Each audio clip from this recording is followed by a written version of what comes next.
Coming up on this week's news, it's a construction update for several states, with key exits closing temporarily across key roads in Massachusetts, Ohio, and Indiana. Florida's Turnpike is set to close completely overnight for a second time this week. And is the Ford Motor Company dodging toll payments? We look at a report from Louisville, Kentucky. Hello, everyone, and welcome to this week's update of all that's coming down the pike. We begin in the Commonwealth of Massachusetts, where a massive closings this week will impact primarily late-night drivers. First to the Mass Pike and the I-495 interchange, where the ramp from the Turnpike eastbound to 495 northbound will be closed overnights from 11 to 5 a.m. the following morning. That will continue through the week. Here's the confusing part. The eastbound Turnpike ramp to 495 southbound will be closed only Wednesday night to Thursday morning. That's according to a release from the Massachusetts Department of Transportation.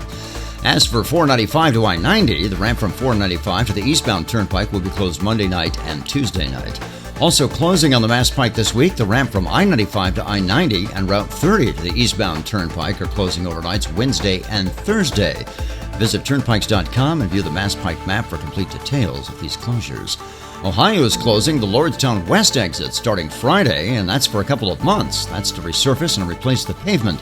Any traffic heading eastbound on the Ohio Turnpike will have to slip to exit 218, which is the I-80 I-76 interchange, and it has a ramp to Mahoning Avenue. That can be used to access Bailey or Lipke roads, which will take you north to Lordstown. The Ohio Turnpike Commission posted the construction notice on their site, noting the planned closure should again last for about 2 months, day and night. Indiana is rolling through toll plaza closures as they continue with safety and equipment upgrades, but the closures will happen during the overnight hours. The caveat being, overnight hours in Indiana start at 7 p.m. First, the Mishawaka ramp at exit 83 will be closed overnights from 7 to 5 a.m. this week through Saturday.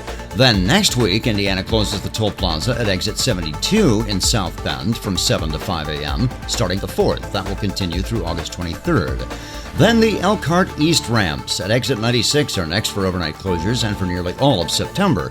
Those overnight closures start September 2nd and go through the 29th. Again, check the Indiana toll road maps or conditions on Turnpikes.com for these road alerts and closures.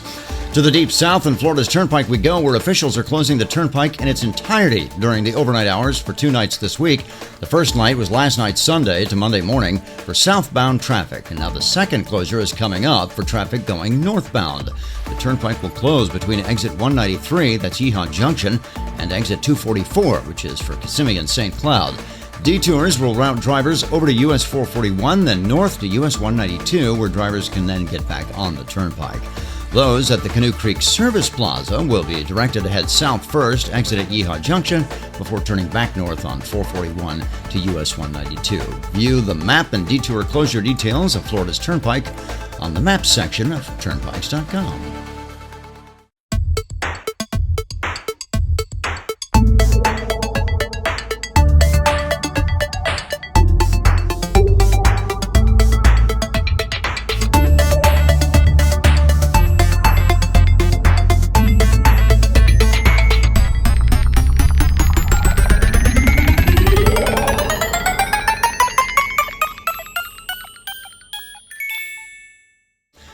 In case you missed it, Louisville TV station WAVE covered a unique angle on missed tolls in the past week, observing that newly assembled Ford pickup trucks moving back and forth across the Louisville toll bridges are not paying for the crossings. Investigative reporter Mark Stevens assembled a report in which he said a single frame of drone footage captured 126 trucks. The new trucks are assembled at Kentucky Truck, according to the report, and frequently driven across the bridges to be stored temporarily in Indiana, before later being driven back into Kentucky for final assembly and delivery prep.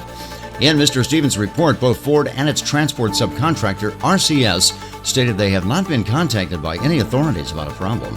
A spokesperson for Riverlink, which manages the transponders and license plate tolling for the bridges, stated the agency can only bill vehicles that are licensed, and that is the glitch, as the new vehicles do not have a registration. Further, neither Riverlink nor local police were certain about who had responsibility for enforcement, but a local official noted Riverlink was welcome to file a complaint. That source also stated he thought the state police should handle the matter. We will update you on this story when we get further clarification. Finally, this week, we had intended to bring you an update on the Fort Bend Parkway's future expansion plans, but we are postponing that update for 1 week with our apologies, but that is on the list for our next report. Until then, please drive safely and remember to avoid distracted driving. Thanks for watching and listening from all of us at Turnpikes.com, the Turnpike Authority.